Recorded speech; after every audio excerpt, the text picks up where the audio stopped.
Stikas Muhammadiyah Ciamis, program studi D3 Farmasi. Permasalahan di dunia ini sudah ada jawabannya dalam Al-Quran, termasuk ilmu pengetahuan dan teknologi. Pada zaman dahulu, ilmuwan pertama yang mengemukakan teknologi dan ilmu pengetahuannya berawal dari Al-Quran, seperti Jabir Ibnu Hayat. Beliau adalah ilmuwan Islam yang dijuluki sebagai Bapak Kimia. Pada saat itu, beliau mendengarkan ayat suci Al-Quran, surah ke-57 dalam Al-Quran, yaitu surah Al-Hadid, pada ayat 25 yang berbunyi, A'udzu billahi minasyaitonir rajim. Bismillahirrahmanirrahim. Laqad arsalna rusulana bil bayyinati wa anzalna ma'ahumul kitab wal mizana liyaquman nasu bil qist. Wa anzalna hadida fihi ba'sun shadidan wa manafi'u lin-nasi wa liya'lamullahu man yanshuru wa rasuluhu bil ghaibi innallaha qawiyyun azizu. Artinya, sesungguhnya kami telah mengutus rasul-rasul kami dengan membawa bukti-bukti yang nyata, dan telah kami turunkan bersama mereka Alkitab dan neraca keadilan supaya manusia dapat melaksanakan keadilan. Dan kami ciptakan besi yang padanya terdapat kekuatan yang hebat dan bermanfaat bagi manusia, supaya mereka mempergunakan besi itu, dan supaya Allah mengetahui siapa yang menolong agamanya, rasul-rasulnya, padahal Allah tidak dilihatnya. Sesungguhnya Allah Maha Kuat dan lagi Maha Perkasa. Shadaqallahul Adzim. Karena ayat tersebut, beliau bertanya-tanya, apakah benar besi turun dari langit? Mengapa demikian? Padahal unsur-unsur besi ada di bumi. Besi bisa dibuat di bumi, dan besi ada di bumi. Mengapa harus turun dari langit? Lalu beliau mencari kebenaran tentang ayat tersebut.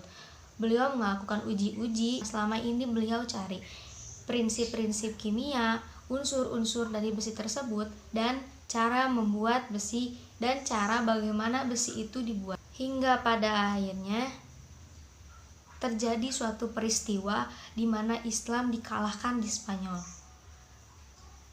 pada tahun 1442, menghasilkan Spanyol terbagi atas dua wilayah. Wilayah barat dikuasai oleh bangsa Portugis dan wilayah timur dikuasai bangsa Spanyol. Pada saat kejadian tersebut, buku-buku yang telah ditulis Jabir Ibnu Hayat tersebut ditemukan kembali oleh John Dalton. John Dalton mengemukakannya, mengulasnya kembali dengan teknologi-teknologi yang lebih canggih. John Dalton melakukan penelitian lebih lanjut, hingga pada saatnya John Dalton diberi julukan sebagai Bapak Atom.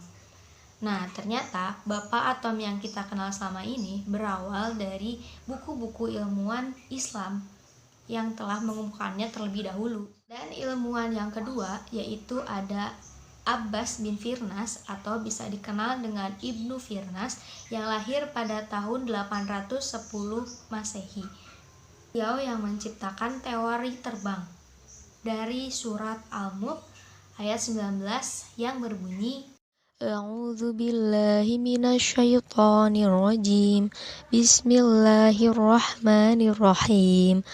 Awalam yarau ila tayri fawqahum shaffati wa yakbid ma yumsikuhunna illa rahman innahu bikulli syai'im basyir. Artinya, dan apakah mereka tidak memperhatikan burung-burung yang mengambangkan dan mengutukkan sayapnya di atas mereka? Tidak ada yang menahannya di udara selain Yang Maha Pemurah. Sesungguhnya Dia Maha melihat segala sesuatu. Shadaqallahul Aliyyul Adzim. Beliau meneliti dari ayat tersebut, mengapa bisa burung terbang hanya dengan cara mengepakkan sayapnya. Lalu beliau pun menguji, meneliti, hingga pada saatnya beliau mencoba untuk terbang. Pada penerbangan pertama beliau berhasil, hingga pada saatnya beliau berhasil terbang pada ketinggian 20 meter. Setelah percobaan dengan terbang ketinggian 20 meter tersebut, Ibnu Pinhas terjatuh lalu meninggal.